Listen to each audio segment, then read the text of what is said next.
as like a teacher in the public schools, kind of like hush hush, like don't talk about that here. Like, which I think is why you're seeing a transition of young males going back to church or going back to a tradition or a structure. It kind of just like hits you, and it's kind of overwhelming. You're like, whoa, like I'm living in an answered prayer. And we're like crawling across the floor, and we bumped heads.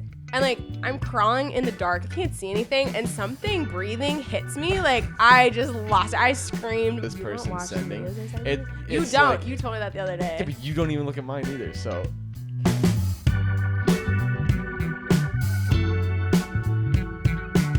Welcome back to the Jordan Whitrock Show. I'm your host, Jordan Whitrock, and today we have a very special guest. She is a day one ride or die. She is my oldest sister. You know, she was there when I was in the height chair. She was there when I was in the soccer field. She was there when I was in shows, and so I just kind of wanted to take this opportunity to talk to her, kind of reflect on our past and present day. And she's the last sibling that I need to have on the show. So we had to get her in before the end of season 1. So without further ado, let's welcome to the show, Rachel Whitrock. Woo! Thanks for having me. I'm excited to be here. Dude, when I was like, okay, I'm going to have her on the show. I was like, the first story that always came to mind was the high chair story. I thought of that too. With the blanket. Describe your relationship with Jordan as a child. Let me tell you. All right. Yeah, let's tell me. I absolutely adored Jordan. He was like a real life baby alive doll. Yeah. No, I think it was so cool experiencing your guys' births. And then I remember how amazing it was that we got to take you home. Because for a while we would go to the hospital when like an aunt or another relative had a baby. And we'd be like, oh, baby. And you're like excited. And then you leave, you go home, and the baby stays with that family.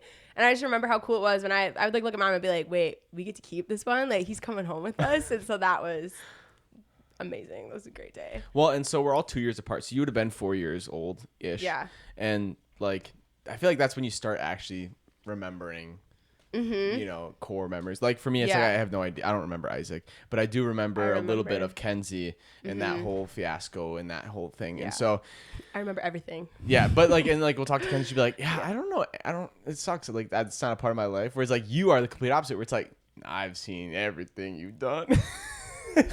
Gotten to appreciate all of your faces. Yeah. We also are back in Ripon, Wisconsin. Woo! Back in the state. Yeah. Savannah was fun. I go back at the beginning of next year, so we're just chilling here now until the end of December. But that being said, we brought back the legendary, the one and only Alex. What's up? I'm back. I don't have a camera. Alex, get out here. He is the voice in the walls. No. I'm not even in the same room, actually. Yeah, he's actually a couple rooms over. That's why this is fun. But we're in the old studio. It looks a little bit different. Funny story. So I took my TV down to Savannah because I was like, you know, I need to have the logo in Savannah when I do the show. And so if you've watched the previous episodes, the last like 6 or whatever, you see it there. Yeah. But when I was like, okay, now I'm gonna come back home, I like put the podcast chairs in the car, put like the stands, the light, everything. And then I was like, oh, I have no room for my TV. And I was like, well, maybe there'll be one that I can use here that will work, or I'll like figure something out. But the issue is we put a wall mount into the wall, but it's for a specific size TV. So I can't put a smaller TV there. Or you'll see the wall mount and it'll be like really ugly, bad. And so I was like, well, I guess I got to go buy myself a TV. Luckily for me, it's Black Friday this weekend, so clutch that one up. So we got a discount. But I was like, okay, what size TV did I get? I'm like, I think I got a 50. Isaac was talking about 50, you know, and stuff. And so I hung it, and I realized it's way bigger than what I had. I think I must have had like a 42 or 43. So it's way bigger. So it added a little bit of challenging aspects to setting up this episode.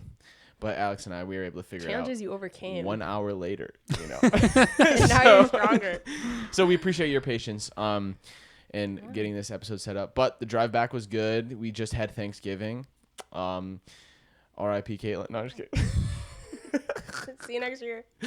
You know, I was like thinking about that. I was like, will we ever have a Thanksgiving or a holiday with everyone there that like doesn't have work? Doesn't have like another family's event they have to go to. Yeah.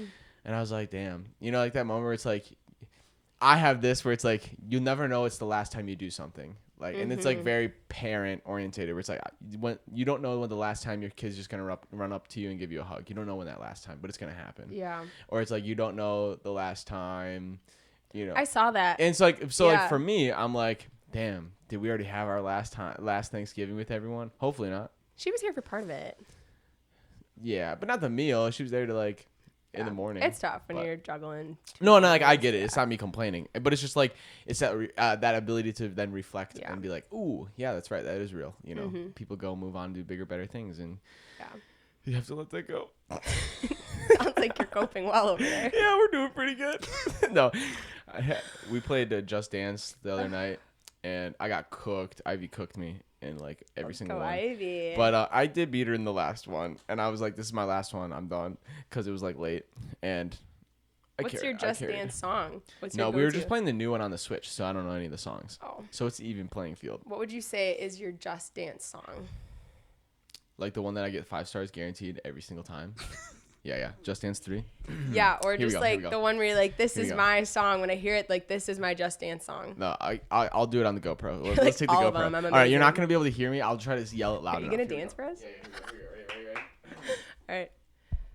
It's like this, right? There's a girl and a guy. Okay. This thing, a color. Ooh, okay. I was waiting for like a rah Rasputin. No, that one was hard. That's why I was nervous for you. I'm like, this was not your best song. No, that thing, like, I could 5-star that every single time. I think I just liked the song, and then it just never got old. And I was it was the deep lunge. I'm pretty jump sure, move for me. Yeah, that one, Party Rocking, was also our go-to. That was Just a good Dance. one. Yeah. I remember, dude. So when I was younger, you know, still till today, I'm a competitive guy, you know. Yeah. But New Year's Eve, we'd always do game nights to like, you know, classic. Yeah, bracket system, all that kind of good stuff. And it was intense. one year in Green Bay, though, it was after that. Everyone's kind of going to bed. Like, I think the younger two went down, and so it was like you, Caitlin, and I, and we went downstairs to play Just Dance because I always was down for a reason to play the Wii, and so we were just gonna compete, and it was the first time I had been humiliated the whole night. I don't know. I don't think I won a single song because you beat me, and you never played the Wii or Just Dance or anything like that. I mean, kind of the only time we played it was when we had all of us. But I was like so frustrated. I was like, how can I not win? Like, I remember being like, I actually vaguely remember congratulations being on winning. fire that night. Like, I was just like, how am I not? And there was a couple like close ones, but you still pulled it out. And I'm like, dude, I can't pop I or was lock probably or anything. very hopped up on sugar. It was a good night. No, it was a good night. But I think we made it to midnight that night. Yeah. But yeah, that's a core memory of. I feel like, was it Just Dance 3? Was that the one we had? We played that one the most. Yeah, it was 3 and 4. Okay. But I feel like the super bass, that was a classic. maybe we just kept playing the same songs over, and you were just clearly better. You don't have to be good at all of them. You just have to get really good at a couple of them, and then you like pick those. Yep. Yeah. That's how it goes, you know. Yeah. But anyway, so I've been in Savannah, so I haven't hung out with you for the most part. We just had Thanksgiving though, which was fun, playing games and whatnot. But what have you been up to?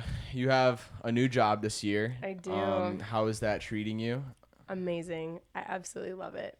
I taught 2nd grade in the public schools last 5 years, and this year I switched to 1st grade, and I was very nervous about that transition. I had kind of been throwing around the idea of like, oh, would I ever move grade levels or possibly move schools and that kind of thing. And then when I got down to it, I was like, oh, I really don't want to go through like a whole nother interview process. It seems like a lot of effort. And I was like, you can't guarantee that it's going to be better. And so I think I just found myself in that same position for a while.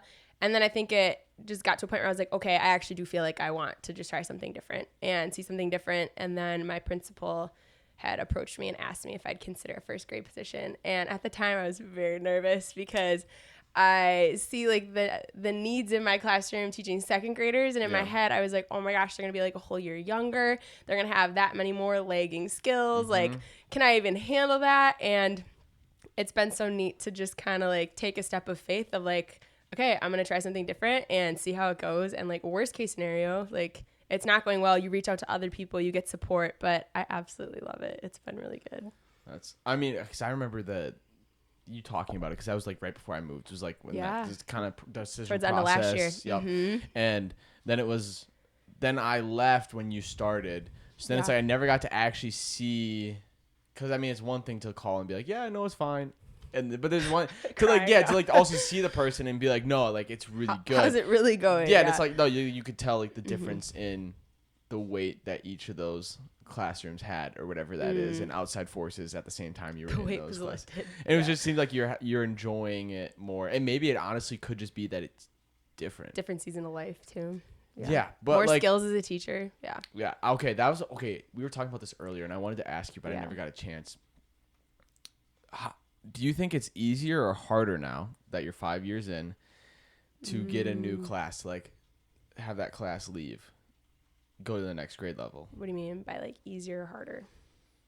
Like I feel like I remember you being like first teacher, and it's like it's just so hard because you spend so much time with these kids. You get these kids like up 2.5 grade levels, caught back up, and then it's like you have to, all right, see you later, have a good summer, go to like the next year.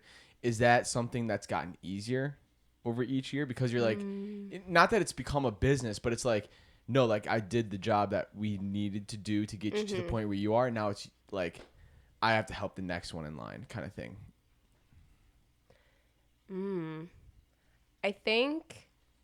I think the way I view teaching has shifted a lot. And I think that's been in alignment with like my faith journey the last couple of years. So I think at the beginning, in a very kind of like prideful way, it's like, I'm doing all of this. Like I'm the reason that there's growth or whatever, right? Okay. And then it's like hard to like see them go and then like start all over again the next year. Yeah. But I think something that's helped a lot is this recognition of like, they're not mine. Like you're in my classroom and I'm so excited to have you. We're gonna have a great year. If you're watching this. Like, no, you do let me finish. Like you're not mine. Like you actually are gifted to me, and I have the gift of having you in my classroom for a year, and I'm going to pour everything I have into this time with you. And then I think I've just had this like greater sense of peace of like, and now you're gonna like move on, and you take all of these skills into the next classroom, like this next grade level year. And it's been really neat to see students that I had in second grade now being like third, fourth, fifth grade, and just see the continued growth that they have. So yeah, I think I'm in a healthier, detached place maybe of like the world is not on my shoulders and your success in life is not dependent solely upon your like you're in second grade kind of a thing. So yeah. It's funny that you're talking about that because like I'm in school right now. And I mean, that's something I think I've always struggled with too, is like, I'm doing it myself, like not needing someone else's help or not understanding that someone else is helping you. Maybe like you're not, cause like some people are helping you, you maybe just don't see it. Right. And so I think it's like, you can get caught up in like, yeah, I'm killing it.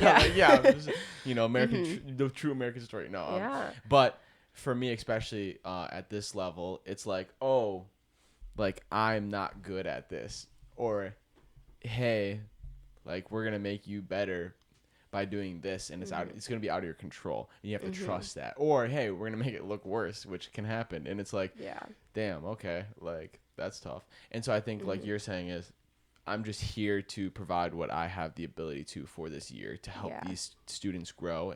Yeah, I would say too, in really challenging situations with students and like home lives and like other external factors, I think I recognize this opportunity to bring joy and love into this little person's life or this like year that they had with me. And I think, it just very much reflected where I was in my faith and my understanding of God. And I think I really wrestled with this idea of like, God is good and he loves me, he loves everyone.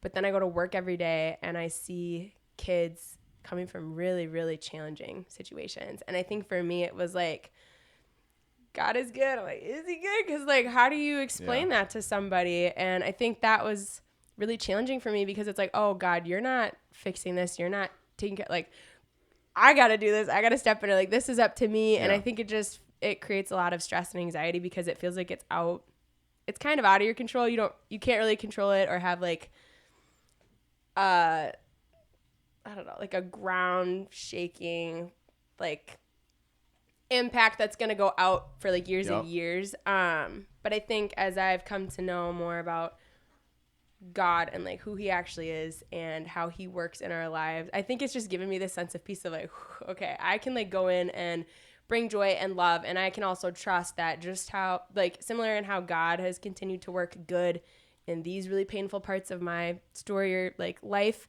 I can also trust that he's going to continue to work good in your life. Yeah. And so I think it's given me just like a different disposition in my job. So, and you're working in a public school, I think, which also adds a challenge to it. Same for me in faith and being in a very liberal arts school. It's just, I was just talking to Alex, and I had just a recent conversation with someone, but I'm like, damn, like, I feel like I'm like finding myself in all these like apologetics situations where you're like arguing your faith, and it's kind of like annoying because I'm like, there's like there was a very hot moment where I was like, damn, I need to know everything, and like did all the research and then like blobbered back to the person and be like, boom, boom, boom, boom. I couldn't answer him now, but I couldn't answer him then, but I can answer him now, you know? Right. And then I was like, oh, but like, that's not a way that you're going to win someone. Right. And so then I was like, okay, let's take a step back instead of like fighting angrily. How can we, you know, but I just keep finding myself where it's like, just like, cause we're Catholic. Right. And so, you know, Jesus made our church W's, but there's like people that, and it's like, I have to love them because they're humans created by God as well, you know?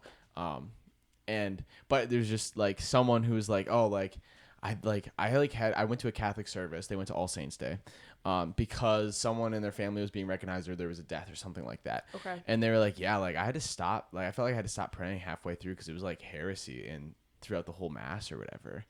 And I'm like, what would you say in that situation? Like, and I was like, okay. I'm like, what were some things Elaborate. that, like, yeah, you know? And they're like, well, the whole Saints thing. And it was like, well, that's a tough one. You went on All Saints Day. Like, if that's something you struggle with, it's a tough one, you know? Are you getting a full picture of it? Yeah, exactly. And then specific and then it was like Mary, which is the obvious one usually is people have an issue with Mary. And then I was like, you got an issue with purgatory as well? They're like, yeah. And then they're like, yeah. And then like you had to like eat his like body to like, I don't know if I'm gonna say exactly how they said it or whatever, but it was like something along those lines of like you have to eat their body to like save yourself or something like that.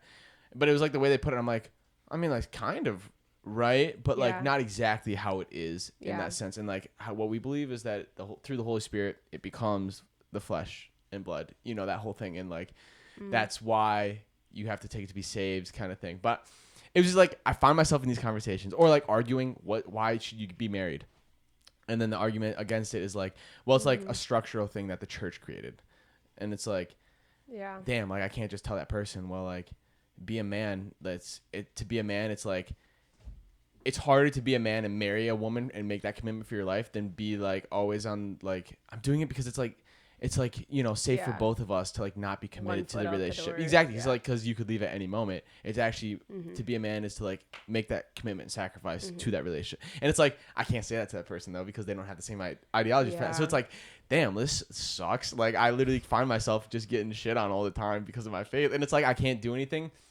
to that point. So it's like I am at the point I think in my journey where it's like, okay, well, God's obviously clearly putting these people in my lives to like, ding, ding, ding, Jordan, what's the issue? And you got to look at yourself because it's not their fault in that sense that I'm having these emotions and feelings. So it's like, okay, what's deeper to that? Is that you don't know everything about your faith that you probably should know if you're going to be that faith, you know? And so, or like an opportunity to learn more or exactly. like go deeper. And so I'm like, bro, this sucks ass though. Like, I don't think you're expected to know everything, and I think that's a lot of pressure if you like go about the world like I need to know everything so I can always have like a quick word or a response ready. I've never felt that way though about like the whole world itself, but I think because it's faith, because if you believe end goal is heaven, anything you do on the earth, everything you do on earth is the goal is to get to heaven then, which means that like I'm trying to be a big actor.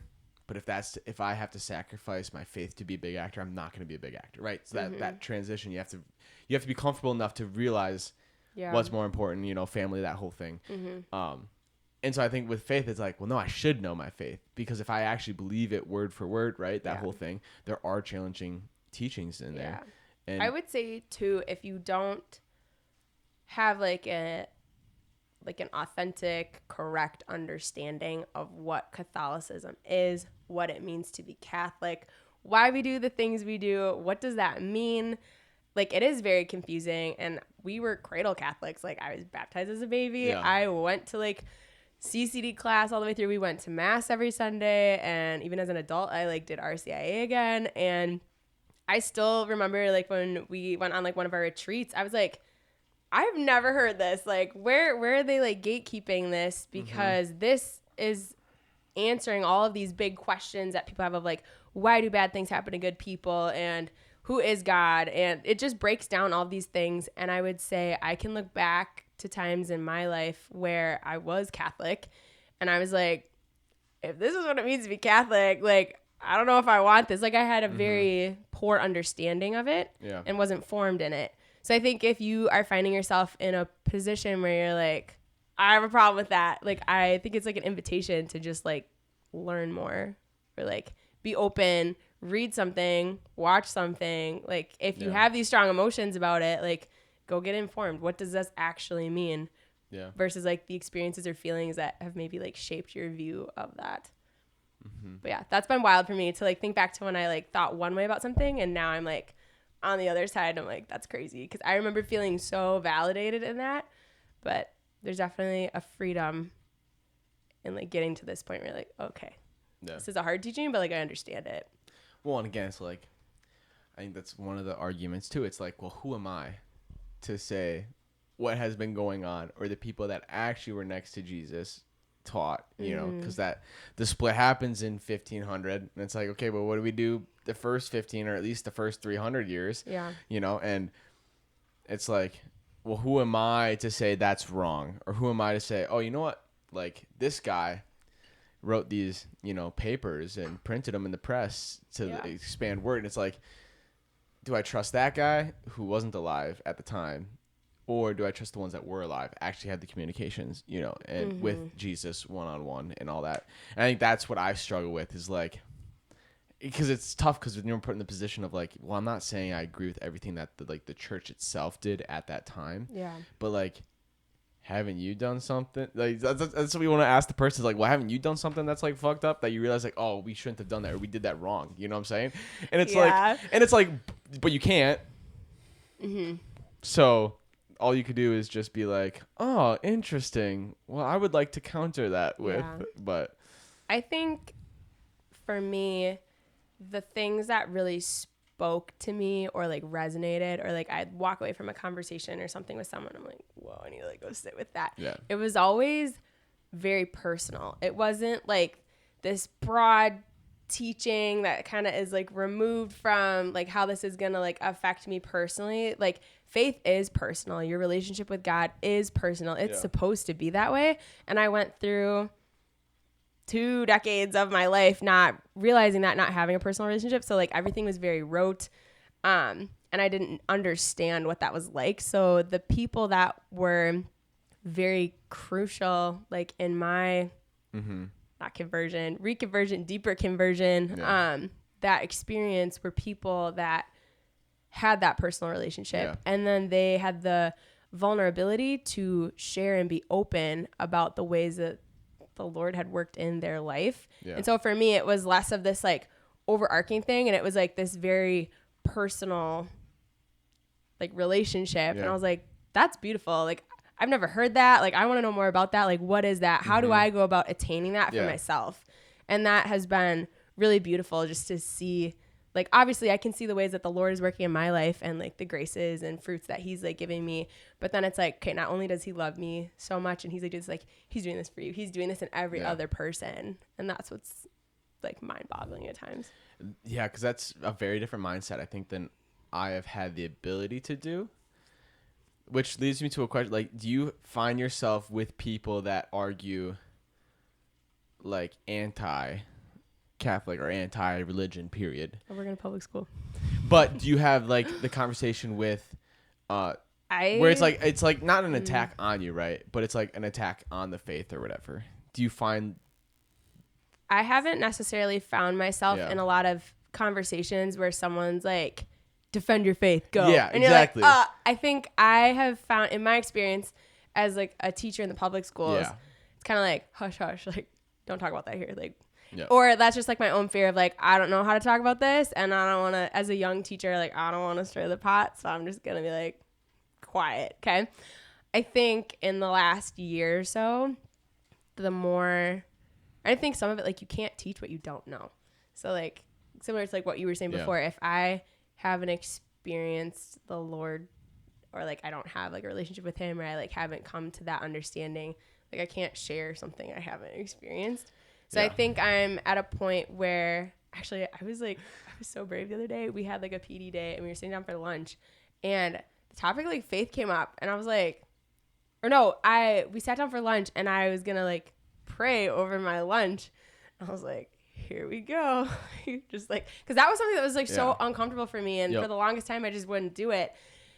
But it's like, okay, how can you like not do it? And so I think for me that has been like, it's a small thing, but it feels like a big thing when you're in a room where like no one else is doing that. Yeah. Because you also don't want to come across weird, because that can like scare people away. And so it was interesting though, because I was like, all right, Lord, like we're just gonna be brave, we're gonna do it. She's a weirdie. Yeah, exactly. We did it, and then it actually opened up a conversation about faith, and it was so cool because I think I oftentimes can be like, I'm the only one. Yeah. No one else out here like knows this or like, does this.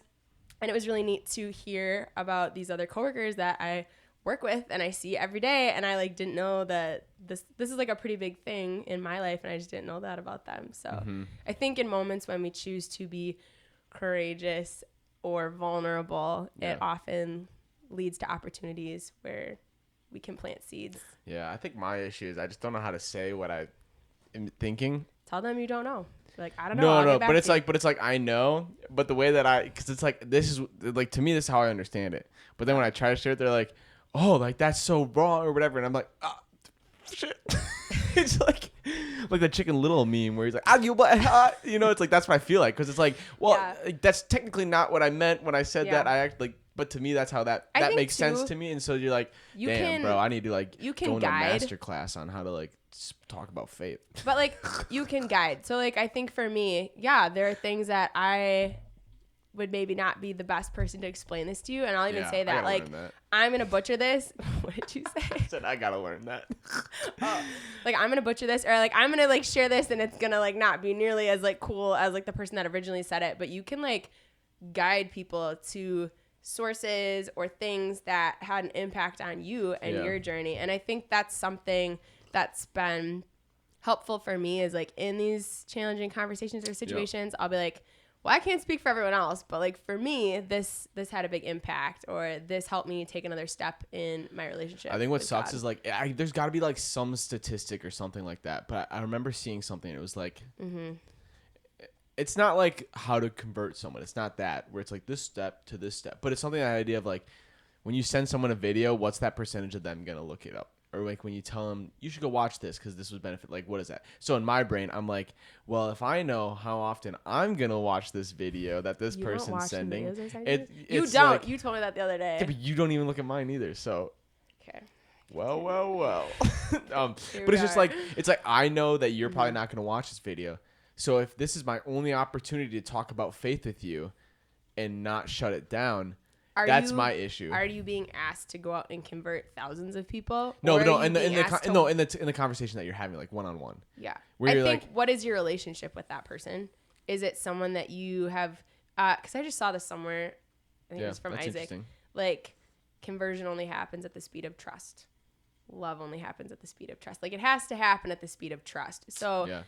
That's interesting. You can't just like approach someone and be like, well, okay, I'm not approaching people. No, I'm not saying that. I'm just saying in general for like Do you people. know Jesus Christ, your Lord and Savior? Exactly. Like, if I don't know you, like, that's weird. Get away from me. But if you're a friend, if you're someone that I have a relationship with, if there's a level of trust established there, if I respect you as a person, there's a much greater chance that I'm going to entertain that conversation and be open. I think it depends too on that person's posture. Are they genuinely seeking the truth? Is there like an actual openness to this? Yeah, no, for or sure. is this just someone that is very stuck, or they're very angry, and nothing you say, you or another person is going to persuade them? Then you kind of have to like dust yourself off and like move on, type of thing. Yeah. Yeah. It's real. Yep. I Sometimes wish you I'm well like, in this endeavor. dude, I know it's tough. It's tough. It's tough. Yeah, I think the real damage happens when we stop talking. No, exactly. So you can say something and maybe it's not amazing, but Well, my first comment to them is like, dude, I love talking. Like, it's because it's like, you got to talk about it. It's the only way to, yeah. figure out what's going on. But it's like, okay, I love talking about this, but like, what are we going to talk about? Like that's what it comes to. But it's interesting. I think we've had, like, our family themselves have had a big overcoming, like, revamp of what faith is too, which is very healthy. Yeah. Because I don't think a lot of people are lucky enough to have that opportunity. It's been amazing. This was something I had shared yesterday. Going around the table, share what we're thankful for. And I just shared that I think so often there are times in my life where I am really praying about something that's like really heavy on my heart, or it's like really like very much at the forefront of my thoughts. And I'm like, Lord, like, this is something good that I desire. And I think I've just had moments recently where it kind of just like hits you and it's kind of overwhelming. You're like, whoa, like I'm living in an answered prayer. Like, this is something that I spent so much time like praying about. Yeah. Why are you? No, continue. Like something that I spent so much time praying about, or something that I like wanted to happen, and maybe it didn't happen in my timeline, and you kind of forget about it. Or you're like, oh, maybe that's not, he doesn't intend to do that. And then you like receive it, or he's like, yes, like I'm saying yes here, like in my time. And you're like, whoa, like I totally forgot about that. And it's just so beautiful. No, I laugh because like, our family, I think, would be a big one. Yeah, I think in the last like 3 years for me personally, I think there's a lot of like, that's why, or like, oh yeah, that's why I couldn't have it then, but now I can have it now, or that I need it now and I didn't need it then when I thought I did. That whole thing. Yeah. Or he's saying yes, and it just takes time. Like it takes years. Yeah. But it's all good from that standpoint. Yeah. But I think something that was really transformational in our family was that we had been doing a Bible study, which was so new to us. Yeah. And I remember the very first one, because Isaac was like, guys, we're going to do a Bible study. And I was like, okay. I did not want to do the Bible study. I did not either. I was very uncomfortable. Were you in the first one? Yes. Okay. I came down halfway through the first one. Yeah. Because no one said that you guys were actually... Like, it was like one of those things where it's like, hey, we're going to do a Bible study, but we didn't nail down we never nailed down a time. And then all of a sudden it was like, I don't know what day it was, but it was like, all right, we're just going to do it this day. Yeah. Like, but it was like, it was like 30 minutes before it happened. So I was like upstairs in my room, and all of a sudden I come down to like get something, and I just see everyone, or not everyone, but it was like you, mom, dad, Ivy, or not Ivy, Mackenzie, Caitlin, and Isaac. Yeah. I don't think Caitlin was there. Okay. And I'm like, Bible study. I'm like, it was that moment. You're in. It was that moment of choice. It's like I could sneak upstairs and they'll never know, or do I go to the Bible study? Yeah. And I chose Bible study. Yeah. But then I was lost because I missed the first half of it. But then we came back. We had to do some research for ourselves, catch back up. But yeah. I think for me, it was uncomfortable because faith is a personal thing. So again, it only happens at the speed of trust. So it's like, if I'm not talking to these people on a daily basis about like my thoughts, feelings, things like what's going on in my life, like, but now we're going to dive deep and be like, well, how does the Lord like talk to you in this way? Or, that kind of thing. It's just kind of like, I don't know if I'm ready to go there with you. But I think what's beautiful is that we recognize like, this is good. This is going to bring good. And even though there's discomfort here, we're willing to put the good of our family relationships above that.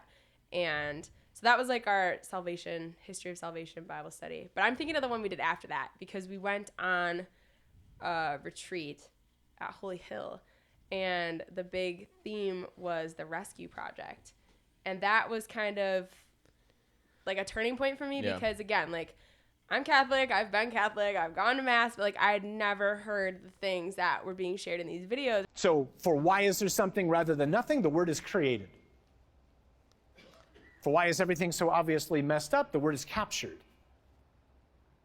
For what, if anything, has God done about it, the word is rescued. And for if he's done anything, how should I respond, the word is response. Those are the words which we're going to try to dive into as we go along.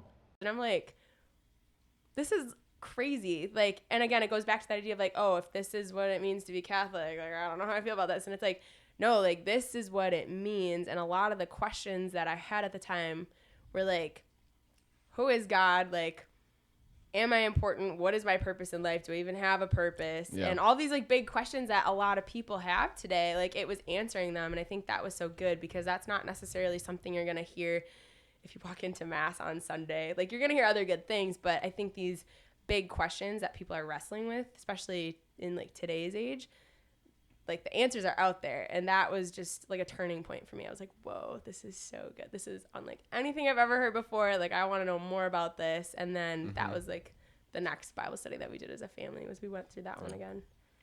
I appreciate that because I think it was talking to an expert on the topic. Yeah. And so I think that was A nice. source of truth. Yeah, so it's just like, oh no, like you have, like, even if you don't trust, you have to, because like he's getting it from the actual source. That's true, right? That whole thing where it's like there's no wiggle room of there not. It's less about how do I feel about this, like part of the Bible, and it's like, no, this is actually the truth, and someone that like breaks it down in a way that's easy to take it in. So I think I appreciated that too. Sometimes with a lot of like jargon, you're like, what does this even mean? Or the way I'm going to translate this or interpret this is actually very different. Yes. So I appreciated the guidance that was there.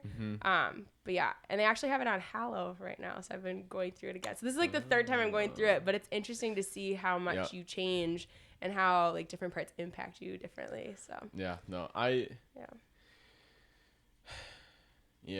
think there's like, it's a good reminder to like, if faith is something that you don't do for a little bit, put aside. It's that is your life. That's what you have to continue doing and working on and growing in. Like you never are finished, if that makes sense. Yeah. Which can be challenging if you're someone that's like goals orientated and it's like boom, check, and it's like, oh, psych, now there's 2 things you got to do, and it's like, so I think once you like surrender that, or being, always right or whatever that is, I think that's when you can finally be open to it. I heard a video today. They were just talking about like the idea of boredom and how like in society we suffer from a lack of boredom, and how like especially young males like Alex and I, they were saying how like you should not be on your phone for the first hour you wake up, and then you should like take a walk outside for like 10 minutes, 30 minutes, but like with nothing, like no earphones, like listening to nothing. It's just like you with nature and like walking around, and how that like actually cures the questions of like, what am I doing on earth? Like, what's my purpose? Because I think we get sucked up into like algorithms or whatever that is. And just disassociating with the planet Earth. And it's like, oh no, like this is all fake. This is actually real, and how like that can be so powerful for young males to like get out of a funk, or, and then they were talking about how if you are trying to find your way back to faith or whatever, how you shouldn't go on like a Sunday. You should go on a Wednesday to mass, because Sunday's an obligation, right? You have to go Sunday, but a Wednesday you're choosing to go to that, and how that mindset actually affects you in a positive way, where there's not that, well, I had to go to Sunday anyway. It's like, well, no, I'm choosing to make the sacrifice, because it was all about sacrificing and not feeling comfortable, and how that's okay to do that. But I thought that was interesting. I would say too, try to seek out others that are a part of that faith or already walking in that journey, because I think it's really hard to do alone. It's not intended to be done in isolation. No.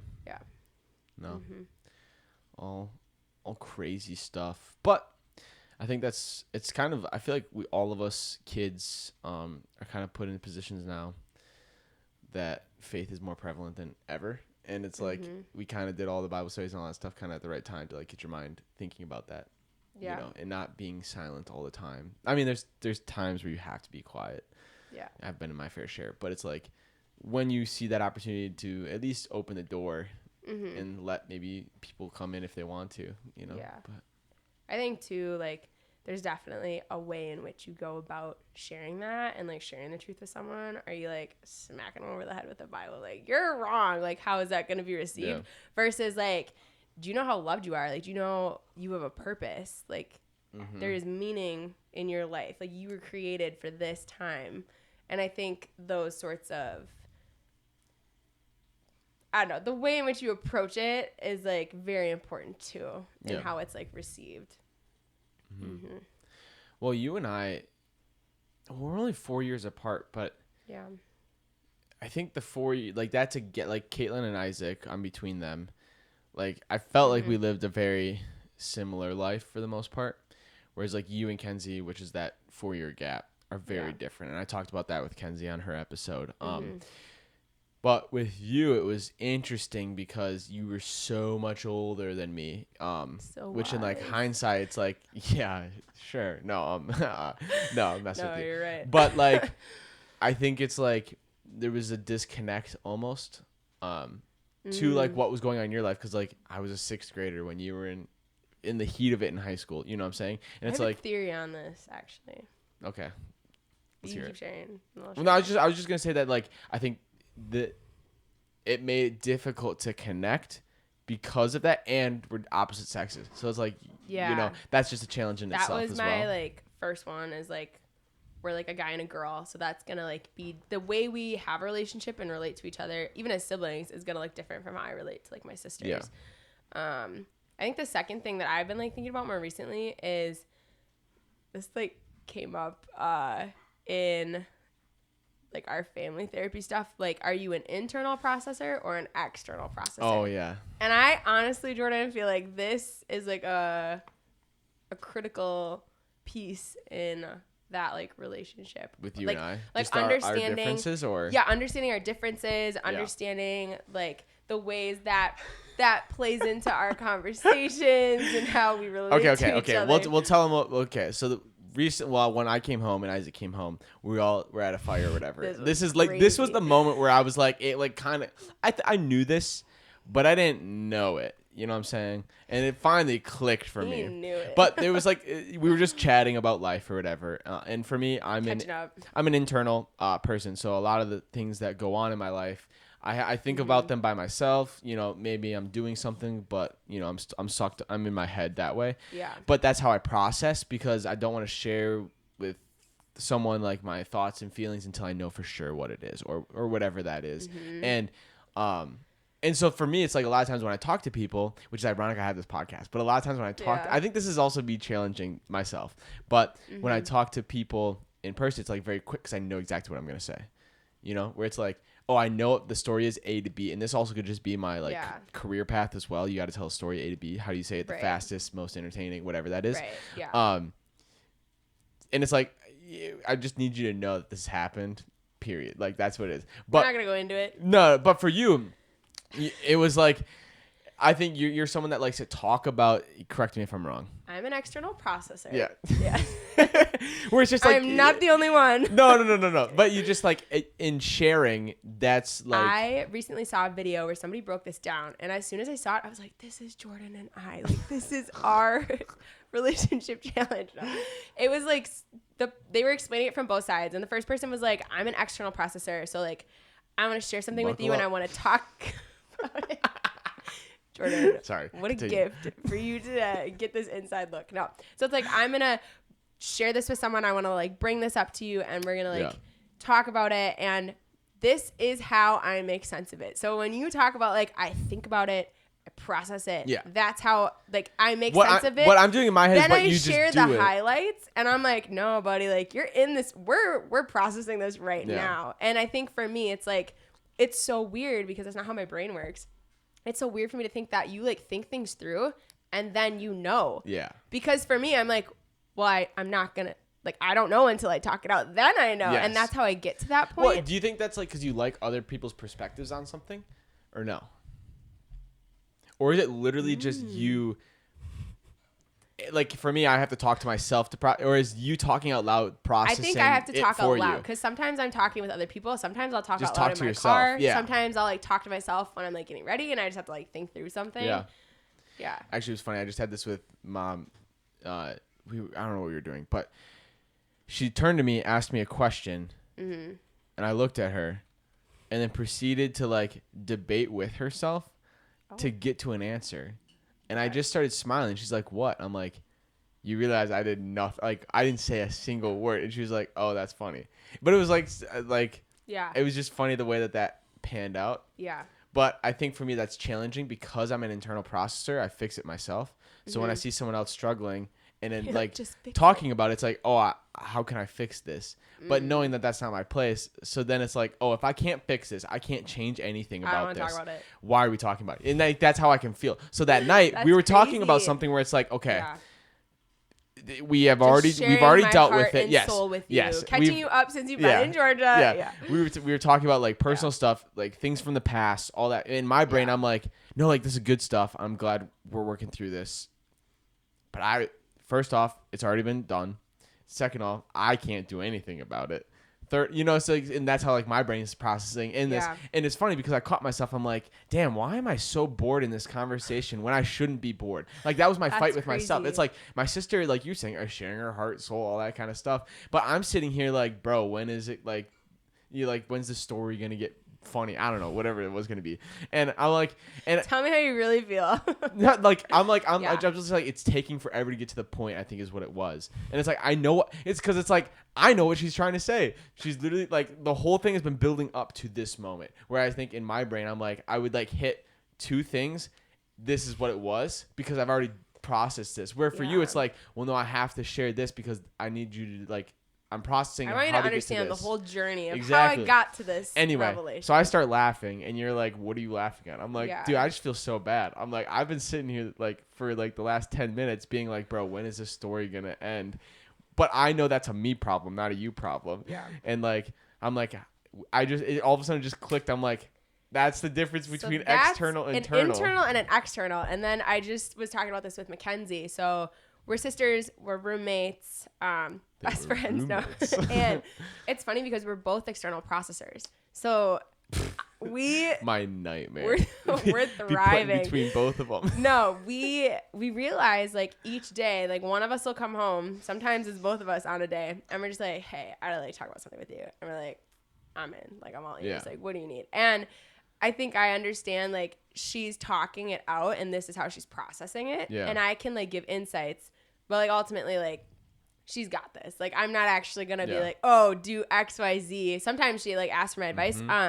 And then vice versa. Like I'll be like, hey, I just want to like tell you about this. And it's so interesting because I think when I think about like, oh, which sibling do you feel closest with? I think right now, just in terms of like distance, time spent together, deep conversations, I would say Kenzie, because I think if you were to be like, oh, how's Kenzie? I'd be like, I can tell you her like 3 Buffalo moments this week and like the canon events.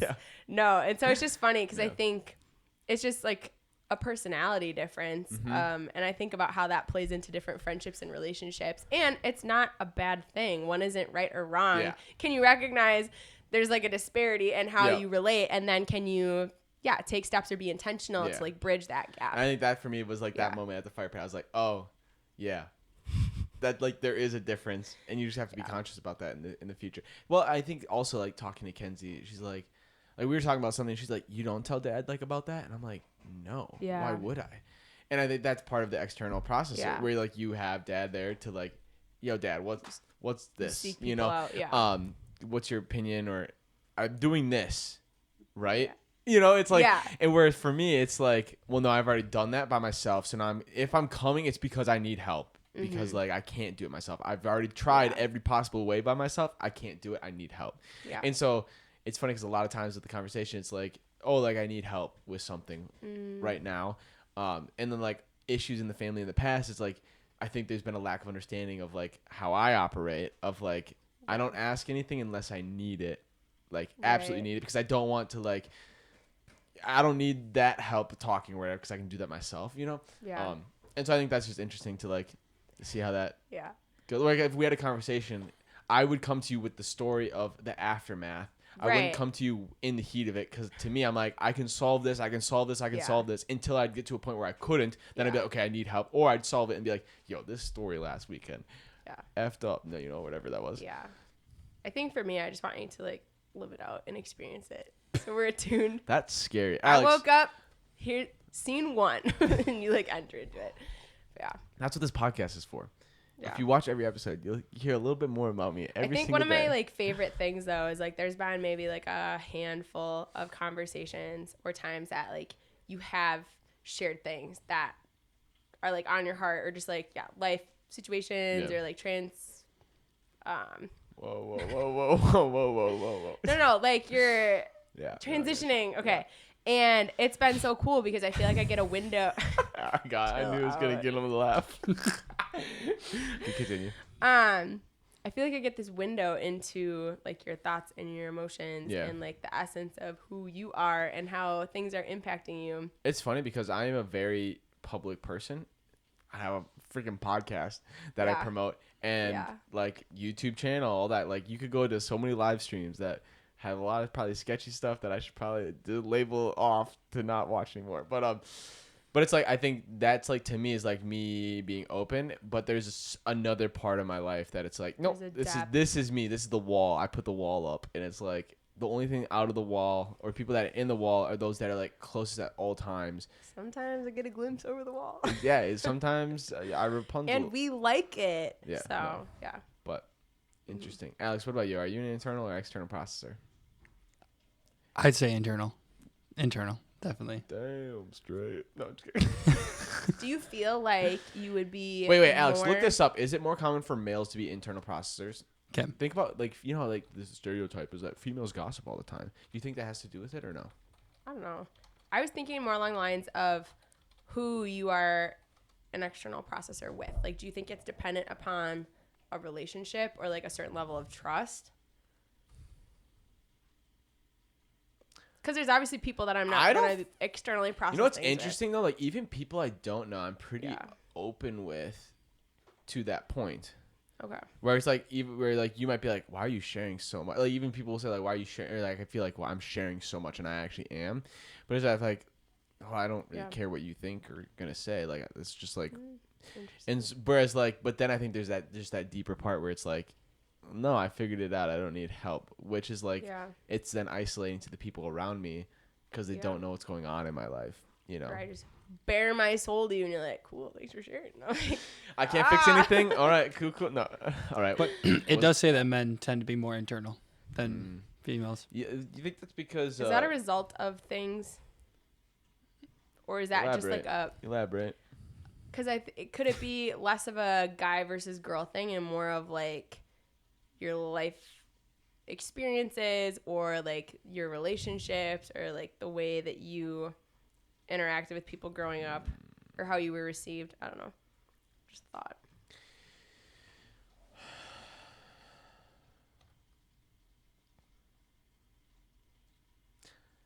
I don't know. I think so this is like speaking on the male experience, right? For me, it's all about like so guys have this, it's something that women can be attracted to, but guys had like young male, like early 20s, have this false confidence in themselves where it's like, I can do it. Like me, I can make a successful podcast. I can become a successful actor. And it's like, even if you told me, well, you realize your odds are 0.0000001% chance. And so that guys have this innate sense of like, I can do it. And I think that almost can go into how they hold themselves, right? Where it's like, I can do it by myself. I don't need help. And for like even like doing outside stuff like lifting heavy objects, you're not asking for help because it's like, I can do it. I'm a man. And I think that you can have that same thing with your way that you process things. It's like, well, I don't need your help, right? I think that's why like there's that big argument right now of like guys, males can go to therapy too. You don't have to keep it all in. You know, that whole thing where it's like, because I think we're more closed off to the idea of like opening up with someone because it's like, no, I can do it myself. By me doing that, I'm submitting to the idea that I can't do it myself, and I can do it myself is like the argument. Alex, do you feel that way or no? I would agree with that statement. Yeah, yes. I think it's just like you want to be the family, like you want to support your family, that whole thing. You don't want to have to lean on someone else to help you, or you're saying that you couldn't do it. And it's like throwing in the towel, you know? And I think that's like a struggle that males have in this world. And then if you times 10 it, because right now the world is saying we don't need you, it's like, damn, okay. So like, we need you. We need No. good, strong. but I think that's what a faithful lot men. of a lot of guys are struggling right now is Yeah. the purpose. Like, well, then what is my purpose on life? Because Yeah. you know, for the longest time it was to have a family, protect the family, Mm-hmm. you know, sacrifice your body and everything for that Mm-hmm. family. So it's all about sacrificing all that. And now we're at a point where it's like, oh, family's not being, you know, talked about as much as a priority. Societal You know, values yeah, have like, shifted. you know, just the Western Mm-hmm. ideology. And I think that's harder for young males because they're like, oh, everything that I have seen in movies, history books, everything I've seen up to this point is no longer relevant. It's different, which I think is why you're seeing a transition of young males going back to church or going back to a tradition or a structure that leans heavily into that, because they're like, well, I can't find purpose anymore doing the way that we were told, you know. Like I have to like, if I can't find purpose there, I got to find it somewhere else, which ironically I think was the split in like the 70s, 60s. They were like, well, I don't want to be in the church anymore. I want to find purpose somewhere else. And I think now we're seeing that full turnaround of like, oh, we've reached the max, hopefully, and now we're going to start coming back this way, because there's just nowhere else to go that way. We've dug it too deep, you know. When you talk about that fear of like, oh, then I have to like acknowledge that I can't do it myself, do you feel like that has been easier for you as you come to rely more on God, or recognize like you can't do it by yourself? Yeah, I mean, like my biggest like my darkest time was like junior year of college, and that was like when, you know, still going to church and stuff, but just because obligated, and not really. I think that my relationship with him at the time was like, yo, I'm just frustrated. Like, why am I frustrating? Not being able to figure out, and I think finally coming to the realization of like, oh, Jordan, you're trying to control too much of your future that is irrelevant right now, and you don't need to worry about that.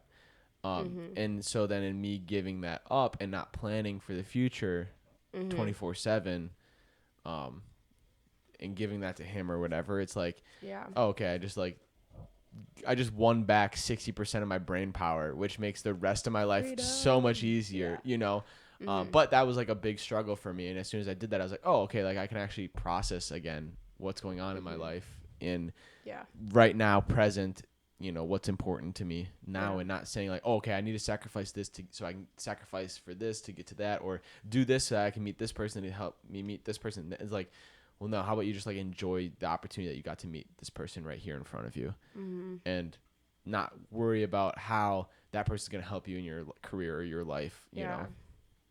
It's interesting, hearing you share just like the frustration. I feel like I definitely went through a time, or I would say like my lowest point, my rock bottom would have been like about 3 years ago. And I got to a point where I didn't understand why certain challenges and things that happened in my life that I maybe didn't feel like I even chose or had control over, like back to that question of like, why do good or bad things happen to good people? And I think growing up, like as a little kid, you go to like Sunday school and you're like, Jesus loves you. And you're like, yes, like I'm amazing. And you haven't really like done anything wrong, right? Or like been put in like challenging situations. And I think I lived my life that way, definitely through like high school, college, where it's like, I'm going to be a good kid. Like I'm going to not take chocolate milk at school. And mom and dad say, take white milk at school, right? So it's like, I'm very much like following all these like rules or things in place because I want to be like this good kid. I'm going to work really hard. I'm going to get good grades. And if I make the right choices, I'm going to be successful. I'm going to avoid hardships in my life. And then I just like encountered things where I'm like, Hardships, ooh, like, I was lied to. This is like really tough. And you're like, okay. And then you're like, ooh. And I think as more of those things happened in my life, I was just like, dang, like maybe God's punishing me, or I just was like very lost because it didn't make sense to me. So I was like, all right, I'm trying to play by these rules, or like I'm trying to live a good life. And now I'm experiencing like these really hard things and I don't have necessarily like, the skills to like process or deal with these right now. And I think for me, I just got to a point where it was like, you hear all the time, like, Jesus loves you. I'm like, Jesus loves me. And I'm like, does he? Because like, it doesn't feel like he's loving me. And it was really beautiful. I can think back to like, I kind of got to a point where I was just like, like, I don't know if I could like keep living life this way. Like, I feel like there's no purpose. Like, I don't have hope or joy. I feel like there's a lot of pain. There's a lot of like darkness out there, and you're kind of living in this state of despair, and nothing makes sense. It's like very confusing. And I remember kind of like had like a conversation with mom. She was like, oh, you should go talk to Father Zach. It was like the priest at the Newman Center in Oshkosh that Isaac had like mentioned a few times. And I was like, yeah, I'm going to go share all this heavy stuff with the priest and be like, here's what like not a perfect person I am. But I was like, honestly, I don't have anything to lose at this point. Yeah. So like I went and talked with him, and it was so beautiful to hear who I am. I think at that point, like, if you're like, oh, like, who are you? Like, I'm a teacher. I teach second grade. Like, that was my whole identity. I didn't understand that I had an identity outside of my job. And that was the first time that someone had, like, I think one just, like, took the time to listen. I think it goes back to that, like, conversion happens at the speed of trust. Like, if you don't have a relationship with that person, or, you know, if I don't feel like you have, like, the time or energy for this, like, I'm not going to, like, be vulnerable. But, yeah, I just was such a beautiful moment where that person was able to share hope. And I think we're just living in a time where it's like, I don't know a single person that doesn't need hope. And hearing this gospel that's like different from like what you would hear on like a Sunday mass reading, but the idea of our history and explaining it like through the lens of like the church, like what happened. And again, it like goes through these four things of like, how did we get here? Like, how did everything get so bad? And if God is good, like, then why do we see all of this pain and suffering in the world? And then it just really goes through and it explains like who God is, who you are to God. And that for me, like, I just remember hearing that because he gave me like a little like brief like summary recap. And I was like, whoa, I've never heard this before. And I like want to know more about it. And that was when I was able to join a Bible study. And had the opportunity to go on a couple retreats, and it was the retreat where we dove deeper into like the rescue project that like changed everything for me. Because I was like, wow, like my life does have a purpose. Like there's something much bigger out there, and I think we're hungry for that. There's like a beauty in that versus like you're worthless, like there's no reason for your existence. And that was so good, and I think that was such a turning point in my faith journey. And yeah, it's definitely brought a lot of peace to, I think, just like challenging times in my life, and it gives you hope moving forward. So, yeah, thanks for sharing. Yeah. I think there's a lot of people that maybe are still in their dark place. Yeah. And I think that's like finding out what is the way that we can connect with those people. To let them know they're not alone, or that there's another way, I think is like the bigger idea. And it's not boring like it used to be. Yeah. Right. Because that was when there was no one to explain anything of what's going on, you know? Yeah. But so you, switching topics, when you, being 4 years older than me. Yes. Got to experience a lot. We never went back to the high chair. I was gonna get there. Okay. I think there's people watching that maybe want to hear stories of me when I was younger. Whether that be from the stream community or whatever. Okay. They want that tea on me. So we can put the hot seat on me and not you. So with reason, what are some of the stories that they're like they need to know? Oh gosh, I feel like it was such a gift growing up in a big family, and that's definitely like something I would hope for my kids in the future. I loved growing up with brothers and sisters, and I think we kind of naturally found ourselves into like funny situations and a lot of mischief just as a result of that. I think you were always so fun. Like you just had this very like joyful kind of like childlike, and I don't mean that in like a negative way at all. Like you just had this like pure joy for life, and you loved having fun, and you always wanted to be playing a game or doing something that would kind of like bring us like together. Not reading a book. No. Yeah, and it was so cool because I just remember like like you're the person that will be like, oh guys, I found this board game and I'm gonna like take the time to explain it to you. And growing up, I don't know, we played a lot of different things together, like Legos. I guess I can think of like one specific memory. You were not a Barbie doll player. No. And that was tough. So like us 3 girls, we would just spend hours playing like Barbie dolls and Dollhouse. And then every once in a while we could like get Isaac to come play. She's like, we need a dad. Like we need someone that could do like a guy voice, right? And we'd be like, Jordan, like come play with us. And you're like, no, I'm not playing Barbies. And we're like, that's so tough. So like we could maybe get him to play like Pet Shop or something. I played Pet Shops once or twice, but there had to be a war or something. But I remember vividly, yeah, it would turn into like the Hunger Games, something it was violent. Hunger Games, yeah, the Reaper. I remember, I distinctly remember we were in Green Bay and we're playing in these little like cubby, like the little cubby areas in like the boys' room. And Isaac was playing Barbies with us, and you like walked by and we were like, Jordan, like come play with us or whatever. And you were like, fine. And it's that moment, I've seen these reels where it's like when the like not affectionate sibling like rests their head on you and you're like, don't mess this up. And I just remember the pressure. I was like, this never happens. Like we really want him to play Barbies. And I was just like, give him anything he wants. Like do not mess this up. And it was just so funny because we just really wanted to play Barbies with you. But I feel like I do remember that. yeah. Well, I used to be You so had a mad. lot of a lot of power. I used to be so mad at Isaac all the time because I'd be like, yo, Isaac, let's go play football outside. Or we play like imaginary football, which basically was us tackling each other. We just like run it. Like, so it's like instead of like throwing a football to each other, or like we'd like pretend to kick off. I feel like I'd be so good at that. And then you would like catch it. And then basically it was you had to run it back a touchdown without getting tackled. Okay. And then if you got tackled. Did you ever not catch it, or that was just a given? No, that was a given. Yeah, it was mainly just a reason to tackle each other in the yard. I could see Isaac be like, "I caught it." You're like, no, it's on the ground. Yeah, like, no. Okay. But that was But then he'd be playing with you guys. And I'm like, come on, Isaac, let's go do something. Like play with our the loving brother. You know, whatever other army toys or cars or something. Nerf guns. Yeah, and he'd be like, no, I'm playing Barbies. I'm like, I'm all alone. With no one here beside me. He was a team player for sure. He's a real one. Yeah. Mm-hmm. No, I actually was thinking the other day about the scaring games. Like we went through a phase in Whitewater.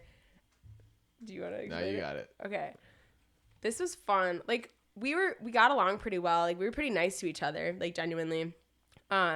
So like we didn't like purposely like make our lives miserable. No. But I remember we just kind of got in this like mischievous little phase where we would just like scare each other like kind of whenever we could. And it was the adrenaline rush. We'd like hide behind the bookshelf, or like somebody's gonna like hide under the bed, and you like reach out and like grab them and you'd scare them. And I remember like often it would end in tears, and then mom and dad would be like, we're not doing this anymore. Like no more like scaring games. Mm-hmm. But like one that like came to mind, I don't even know if this was you, but I was thinking of when us 3 girls shared a bedroom and like our 3 beds were in a row. And this is so bad. I like to think of myself like I was a good sister, but this was not my finest moment. I remember we'd like turn the lights off. We'd like Skype her and be like, good night, mom, love you. And then I would be laying on my bed and like ever so slowly I'd like start to slide off of my bed onto the floor. And I'd crawl across the floor. This is so messed up. Poor Caitlin. And I would like reach up and I'd like grab her foot with my hand and she would scream. And apparently I got some sort of satisfaction out of it because I like did it more than once. Yeah. But the best part was that she finally like caught on and was like, I'm going to get her first. So we don't know this, but like both of us were like, good night, love you. And we're laying in our beds and we're both like going onto the floor. And then we're like crawling across the floor, and Kenzie's there. And we're like crawling across the floor and we bumped heads. And like I'm crawling in the dark. I can't see anything. And something breathing hits me. Like I just lost it. I screamed. Mom came in and she was like, we're done with the scaring games. Like no more. And I only remember scaring games of like more outside. Like we go on walks or something, and you'd like run up to a bush and hide in a bush. And then people would then the family would catch up. But then you like couldn't do it while mom and dad are like right there. You had to do it like in front because you didn't want to get yelled at. Yeah. Like, you know. But my biggest thing was like, oh, I'm just kidding. Like I got into a bad habit. Like everything I did, I was just kidding. Like even if I meant it, I'd be like, no, I'm just kidding. Like it was crazy. I just remembered that. I don't know why, but yeah, there was moments where it's like, it wasn't this extreme to the point where like I love you, just kidding. Like, but it was like to the point where it's like, bro, you can't. Nothing you say. Like has to meaning. me, to other people, they don't trust you. But to me, I was like, that was like just what you said after you said something. And I remember I was like, I need to cut this out. This is not good. Someone brought it up to my attention, and I was like, yeah, we got to not be doing that anymore. He's a comedian. That's the one thing I never got into comedy. Why didn't we ever do stand-up bits? We always did musicals and shows. What if See, I feel like I spent a lot of legendary. time with Caitlin growing up, so like I just thought of another memory. There was a joke book once that I found that we like acquired, and had a bunch of like knock jokes and riddles and things, and I was bored. I read it in like a day on my bed. It was in our room, and then like the next day she comes in and she was like, "Hey Rachel," and she like thinks she's so clever. She's like reading these like jokes, and I was like, like acting like I didn't know, and I was like a fish. She's like, "Whoa, like how'd you know that?" She asked me like a couple more, and she's like, "There's no way you know all this." She didn't know that I read the book, and I was like, "I don't know." I'm like, "I guess I'm just really good at this." The gaslighting is And crazy. it is crazy. And she proceeded to read through the entire book, and because I just read it, and I was like, "Oh, that's a pretty good joke." Like I remembered almost all of them. She was so mad. I don't think I like owned it till like a week later, and I was like, "Hey, remember that joke book?" I was like, "I read all of them." And it was so funny. Okay, wait. Before we forget, what's the high chair story? Okay, so basically, Jordan was born. I was like, "Oh my gosh, Facts. we get to keep this one," and I'm gonna walk him through the whole thing. Yeah. And I remember like he'd be in the high chair, and I feel like I was pretty hands on as like a sibling. I wanted to be involved, so I remember like helping make like bottles, and I'd like get to help feed you and stuff.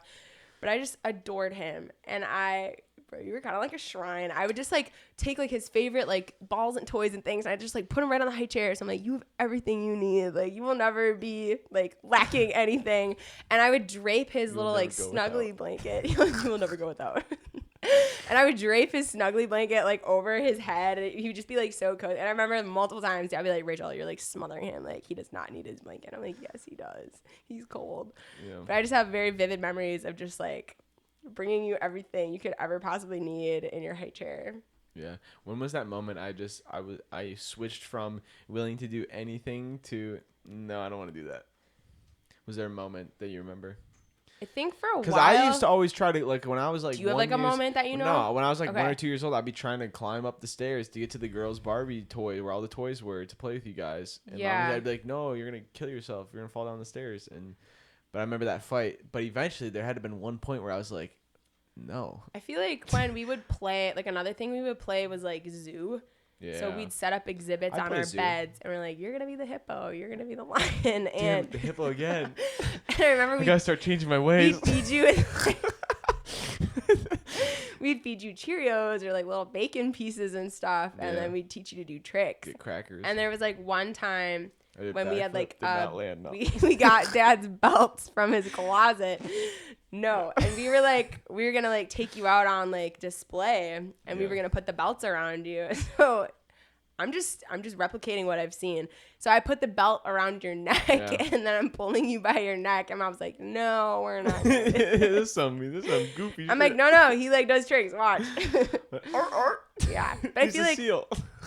there probably was a time where you're like, "No, I don't want to do this." And I'm like, Yeah, that's when it's over. You know He what? I realized that never was an said no option. to when we play Oregon Trail "Yes." outside. In Whitewater Well, Whitewater and Green with Bay. the wagon. Yeah, with the wagon. That was such a Yeah. great game. Well, no, not the game. We'd actually be on the Oregon I know, Trail like an outside. imaginary oh, okay. game. Well, we Yeah. also had the computer game. That's Jordan's like, it wasn't a game to me. It wasn't a real game. It life. was a life. It was lifestyle. Life or death. Our Yeah. neighbor had an overgrown blackberry bush that like grew over the fence, so we could pick blackberries on our side of the fence. So we go out and we'd like scavenge for Yeah. food, like we were starving. We get like apples and be like, "Look, I found a piece of cheese. We're gonna like share it." And you get like this much. And then Isaac was always the dog. Yeah. He didn't want to be like Bro a wanted human no character. lines. No. He was like, "I'll be the dog." And I'm like, "This family doesn't have a dog." Like, pick something else. But yeah, and we'd like pull the little red wagon. Was I the ox? Probably. You're probably the strongest. I'm the ox. Actually, probably at that time, you're probably stronger than me at the time. Think about Yeah, it. but I'm not going to pull the wagon. Like, Yeah. you were true. born for this. You were You're so chosen. strong. You were chosen. Yeah, it tricked Yeah. me into pulling a wagon with 6 people on You were it. so Because good we'd at also connect the other wagon behind it. Yeah. So there was a lot going on. Jordan was so tough as a kid. No.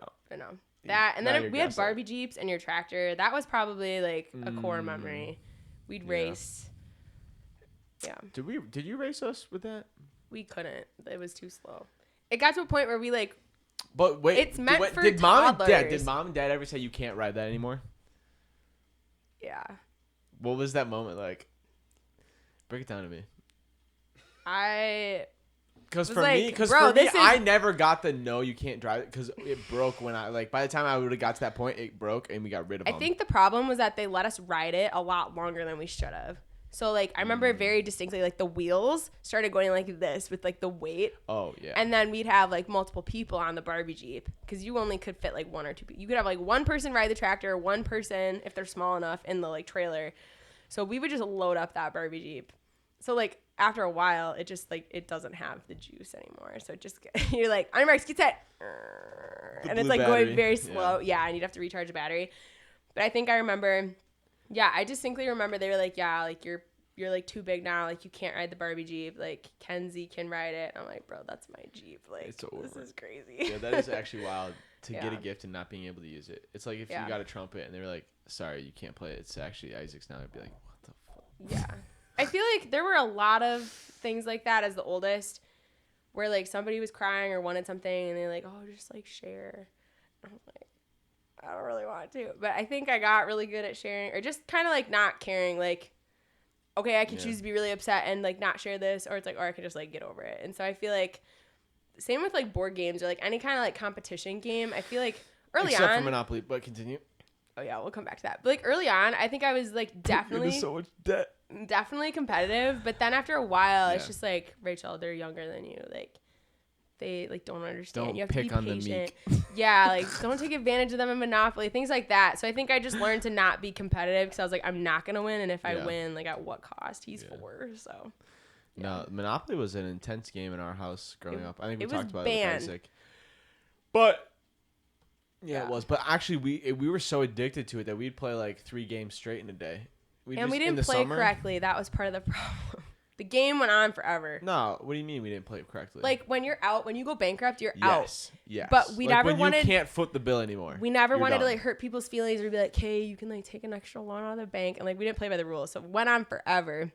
But I remember, like, if somebody got out, they'd start crying and be like, don't cry. Like, you could be on my team. And then eventually we just had these, like, 2 mega teams. And at that point, like, it's just going to go on for a while. So... Yeah. A lot of tears, a lot of, like, hurt feelings. I feel like that started at Grandpa's house, though. Yes. I don't think we really played before. That was definitely, like, a middle school game. Yeah, because I remember playing, like, we must have played it a little bit because we had known how to play. But that's, like, when my first time really remembering playing Monopoly was on his floor, like, in front of his chair. It was, like, you, Mom, Kate, and I, maybe. And I got out, like, third. Someone else got out before me. But then I think, but that was, like, damn. For a while, my go-to was, like, Boardwalk and Park Place.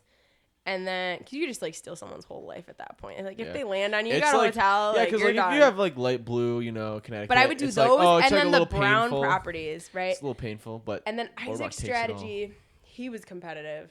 Yeah. And he would always go for the orange properties because they're cheap enough, but there's a big turnaround when you, like, land on them. And I remember, you go back to jail, you have to go through it again. One game. Oh, that's true. But, like, one of the games, we were like, guys, like the orange properties, like, don't let him get the orange properties. And he was very upset, and I think that was probably, like, the beginning of the end of Monopoly for us.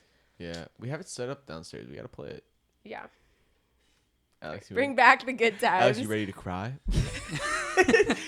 Well, I'm ready. Are you ready to meet your maker? Tears families apart. That's so funny. Yeah. Well, do you have anything else that you were like, I wanted to share, talk about this? Because I know this has been it's been in the making. I think I brought it up to you, like, before Caitlin's episode. I was like, Rachel, like, you gonna be on my episode? Yeah, maybe. Yeah, for sure, maybe. I just didn't know we were gonna talk about it. And we just kept pushing it off. And then eventually I was like, okay, well, now it's almost the end of season 1. If I don't get you now, it's gonna be weird because you're gonna be under season 2, and I need you to be in season 1. You came to me, like, the summer right before you left, and you were like, hey, like, you're the only sibling I haven't had on the podcast. Like, do you want to do your episode? And I was like, I don't know. I was like, what are we gonna talk about? And you were like, I don't know, just, like, life, relationship. And I was like, I was going through a breakup at the time, and I was like, crying. He's like, we'd rather not ugly cry on camera. And I was like, let's circle back December. So here we are. Here we are. Well, actually, you clutched up too because I was like, damn, I mean, like, I could talk about Savannah coming back with people or whatever, but then I was like, well, I don't really want to do that. I feel like they kind of know what's going on. Yeah. You know, it's lit. Yeah. But, like, beyond that, it's like who is the next guest or whatever. And actually, what's nice is that we have a couple of guests coming on that I'm super excited about. That that I'm looking forward to. Be a good season finale kind of vibes. But yeah, no. So we're plugging along. I don't know how many. Do we have like 5 weeks left of the year? I don't know, 5, 6 maybe. We're just taking things one day at a time. I don't 6 know. weeks left in the year. So. Okay. But yeah, no. So I appreciate you coming on and sharing your thanks for having story. me. Now we can officially start working on a sibling episode. Now that every sibling has had We're very excited for that. their episode. You can hear it from all sides. All sides. All stories represented. It's just me being like. I feel like Isaac and Kenzie are gonna have a lot to say on that episode. Actually, yeah, I feel like it's gonna be eye opening for the audience to see how we all interact with one another. Because it's very like our family jokes strongly a lot. You and Isaac joke a lot. Well, I think all of us do. Okay, yeah, Isaac and I take the brunt of it, but in the You sense take of the brunt of it, or you dish the the brunt brunt of of it? The brunt of it means I that, take the brunt of it. No, I meant the brunt of it as in like we do it the most. I've like heard we're the brunt of it separately from both of you. I've heard like you can just take things better than like Kenzie and Kayla. I'm like, that doesn't mean I need the brunt of all of it. Hey, So we're working on it. But I think like the way that we interact with each other is very sarcastic. yes. But it's a gentle balance because when you leave this place that we call home and you go into the real world and you have that same kind of hates sarcastic, like, edgy Yeah. jokes, whatever, you're like, ooh, but this person doesn't get me like this person I grew up with my whole life. Yeah. And so it's like you got to be like careful. And so there's a couple times where you're like, nah, you're chill. Take it back. Or like, yeah, like, no, I can Yeah. trust you. But it like takes a second. But it's like usually when it's home, it's like it just flies. Kind of fun break. Which is like, so 5-6 weeks till you go back? No. Right? And yeah. Sweet. All right. Well, we can take GoPro. Thank you, everyone, for watching this episode. Rachel, thanks for helping. Alex, thanks for for coming having back me. to the studio. I appreciate it. We couldn't do it without you. Love being here. And if you made it this far, consider dropping likes, subscribe to the channel. And I appreciate all that you guys do. And we will see you next week. Peace.